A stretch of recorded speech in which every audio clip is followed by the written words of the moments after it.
రావణాసురుడి యొక్క దుష్ట కృత్యాలు విని లక్ష్మణుడు వెంటనే యుద్ధం చేయాలని కోరుతాడు. కానీ శ్రీరాముడు శాంతంగా ఆలోచించి ఒక గొప్ప సత్యాన్ని తెలియజేస్తాడు. ఏంటంటే రావణుడు మహాదేవుని యొక్క భక్తుడు. అతన్ని దాడి చేయాలంటే ఒక స్పష్టమైన కారణం ఉండాలి. ధర్మం అంటే కేవలం యుద్ధమే కాదు, సరైన సమయం కూడా ముఖ్యము అని చెప్తాడండి శ్రీరాముడు. ఇంకొక విషయం మనం ఏం తెలుసుకున్నాము అంటే యుద్ధం కలిగించే వినాశనం గురించి సీతామాత చాలా ఆందోళన చెందుతుందండి. అంతేకాకుండా వాళ్ళు వేసే బాణాలు నిర్వీర్యం అయిపోతాయేమో అని కూడా శ్రీరాముడు ఆ ఆలోచిస్తాడు. అగస్త్య మహర్షి యొక్క అతని భార్య అయిన లోపముద్ర ఉన్న ఆశ్రమానికి వెళ్ళినప్పుడు అక్కడ రహస్యమైన శక్తివంతమైన మంత్రాలు వీళ్ళకు ఉపదేశిస్తారండి. కానీ ఆ మంత్రాలు ఇంకా ఏమీ చెయ్యలేవు అన్నప్పుడు మాత్రమే వాటిని ఉపయోగించాలని, తప్పుగా మంత్ర ఉచ్చారణలో గనక తప్పు పలికితే అవి ఆ ప్రమాదకర పరిణామాలకు దారి తీస్తాయని మనకి అగస్త్య మహర్షి శ్రీరాముడికి చెప్తాడండి. ప్రతి వినాశనం తన కారణం ద్వారానే తిరిగి వస్తుందని శ్రీరాముడు ఒక గొప్ప సూత్రాన్ని కూడా మనకి తెలియచేశాడు. ఇప్పటికి ఇంకా వారికి ఒక్క సంవత్సరం మాత్రమే వనవాసం మిగిలి ఉంటుంది. మాతండి పంచవటికి వచ్చిన నాటి నుండి దాని సౌందర్యానికి ముచ్చట పడిపోయి తాను అరణ్యవాసానికి బయలుదేరిన ఇంటి దగ్గర నుంచి బయలుదేరిన నాటి నుండి ఈ 13 సంవత్సరాలలో అత్యంత విశ్రాంతి పొందగల సమయంగా భావించిందండి. ఒక ముని ఈ చివరి సంవత్సరం చాలా గడ్డుది, చాలా ప్రమాదకరమైనది అని చెప్పినప్పటికీ కూడా ఆమె నేను విశ్రాంతి తీసుకునే సమయం అని చెప్పి భావించిందంటండి. హెచ్చరికలను దృష్టిలో పెట్టుకుని ఎప్పుడూ కూడా శ్రీరాముడు మాతని లక్ష్మణ్ణి జాగ్రత్తగా ఉండమని సూచించాడు. ఋషుల హెచ్చరికను మనం తేలికగా ఎప్పుడు కొట్టివేయకూడదు. అందుకే పెద్దలు మాట సెద్దన్న మూట అంటారు. పెద్దలు చెప్పింది మనం వినాలంట. రావణుడు అతని యొక్క సైనికుల నుంచి వీళ్ళకి ఈ మొత్తం ప్రాంతానికి పొంచి ఉన్న అపాయాన్ని గుర్తించాలి అని చెప్తాడండి శ్రీరాముడు. మళ్ళీ మాత వైపు తిరిగి నువ్వు అడవిలో దొరికే ప్రత్యేక ఆహారాలకి ఔషధాలకి కీకారణ్యాల్లోకి వెళ్తావు. నువ్వు నీ స్వేచ్ఛను ప్రేమించి అడవిలోకి విహరిస్తున్నావని నాకు తెలుసు. కానీ సమీప భవిష్యత్తులో నేను కానీ లక్ష్మణుడు కానీ లేకుండా ఎక్కువ దూరం వెళ్ళకు అని చెప్పి శ్రీరాముడు తనని హెచ్చరిస్తాడని మాతని. చాలా గంభీరమైన స్వరంతో చెప్తాడండి శ్రీరాముడు. సాధారణంగా మాత అటువంటి నిబంధనలన్నీ త్రోసిపించేస్తుంది. కానీ ఈసారి మాత్రం అంగీకరించిందండి. శ్రీరాముడు చెప్పగానే కేవలం గోదావరి ఒడ్డు వరకే వెళ్తూ ఆయన చెప్పిన సూచనలన్నీ కూడా పాటించేది.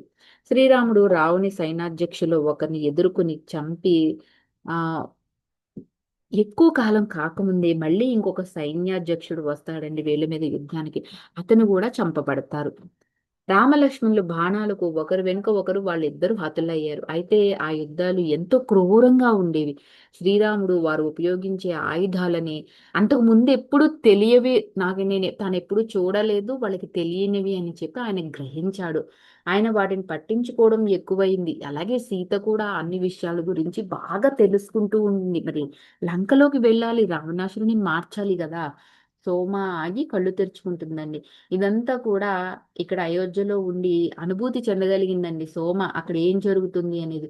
సోమకి నిద్ర పట్టేది కాదు. ఒంటరిగా కూడా తను లేదు. వనవాస సమయంలో ఒక చిన్న స్త్రీల సమూహం సూర్యోదయానికి ముందే సరయూ నది వద్దకు ఒక ప్రత్యేక స్థానంలో, అంటే మాత మొట్టమొదటిసారిగా ఎక్కడైతే స్నానం చేసిందో ఆ చోటుకి వెళ్ళి అక్కడ మాత రక్షణ కోసం నదిని ప్రార్థిస్తూ పాటలు పాడేవారంట.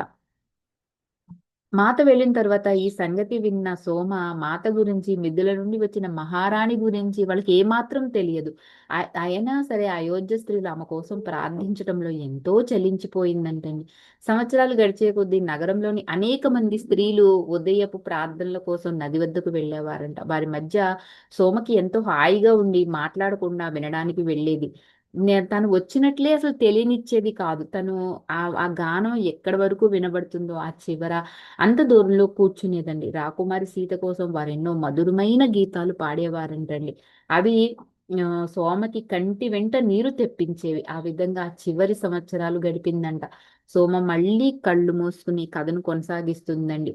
రావణుడి యొక్క సైన్యాధ్యక్షులు ఇద్దరిని చంపడంతో పంచవటిలో వాతావరణం ఉద్రిక్తంగా మారిపోయింది. ప్రకృతిలో ఎన్నో వినాశాలను, అడవి జంతువులలో, మొక్కలలో, వర్షంలో మాత గుర్తించింది. విషయాలు ఋతువులకు అనుగుణంగా లేవు. ఈ వినాశాల వల్ల ప్రకృతి లోకం చేరడానికి ఆమెకి చాలా కష్టమైపోయిందండి.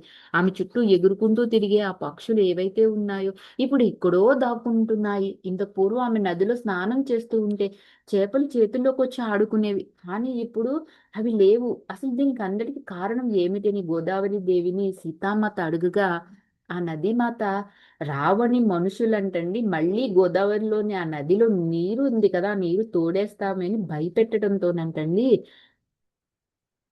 ఆ అడవిలోని జీవుల్లాగానే నదీ జీవులు కూడా భయానికి గురయ్యాయంటండి. ఆ ప్రాంతమంతా భయ వాతావరణం చుట్టుముట్టింది. ఈ పరిస్థితిని మెరుగుపరచడానికి తను ఏం చెయ్యాలి అని సీతామాతకి తెలియటం లేదు. అప్పుడు రావణుని యొక్క సోదరైన శూర్పణఖ వచ్చింది. శూర్పణఖ ఇక్కడ ఇబ్బందులు పెట్టడానికి రావణుడు పంపించాడో లేకపోతే ఆ ఆమె స్వయంగా ఎందుకు వచ్చిందో మాతకి తెలియలేదు. ఏదేమైనప్పటికీ పంచవటికి ఆమె రాక అనేక ఆశ్రమాలలో కలవరం సృష్టించింది. ఆమె అందమైన రూపం ధరించి తన తళుకు బెలుకు వంచనలతో యువకులను లోబరుచుకునేది.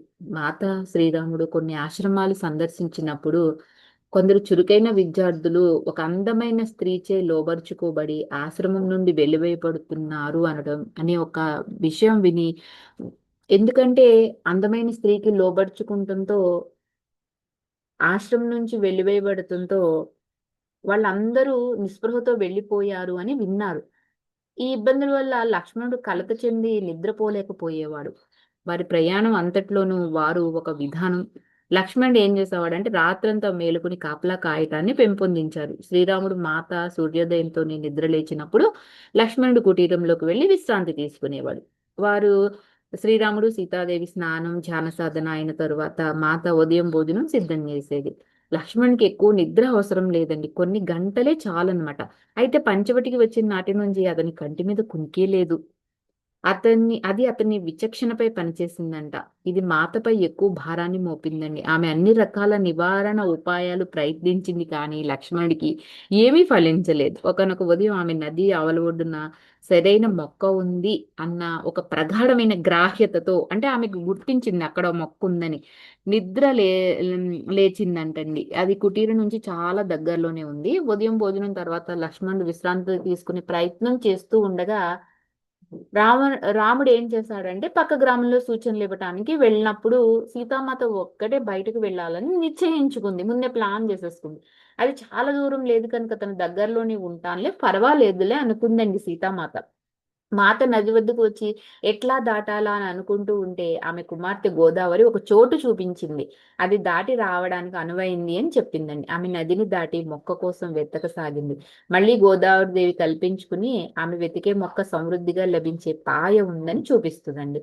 ఆ పాయను వెతుక్కుంటూ మాత అడవిలోకి వెళ్ళిపోతుంది. ఆమె అన్వేషణ ఫలించి ఒక బుట్ట నిండా మొక్కలు నింపుకుని మాత ఇంటికి బయలుదేరుతుంది.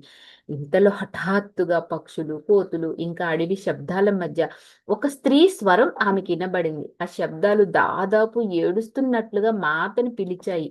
ఆమె ఆ స్వరాన్ని అనుసరించకుండా ఉండలేకపోయింది.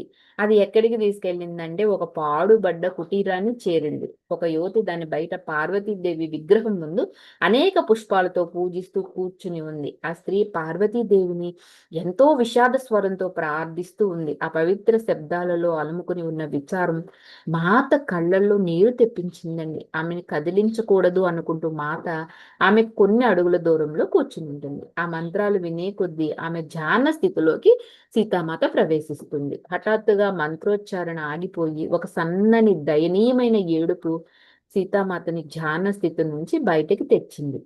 ఆ స్త్రీ లేచి భయంగా మాత వైపు చూస్తుందండి. ఆమె గబగబ వెళ్ళిపోతుంది అక్కడి నుంచి. మరి ఆమె ఎవరు అన్న విషయాలని రేపు తెలుసుకుందామండి.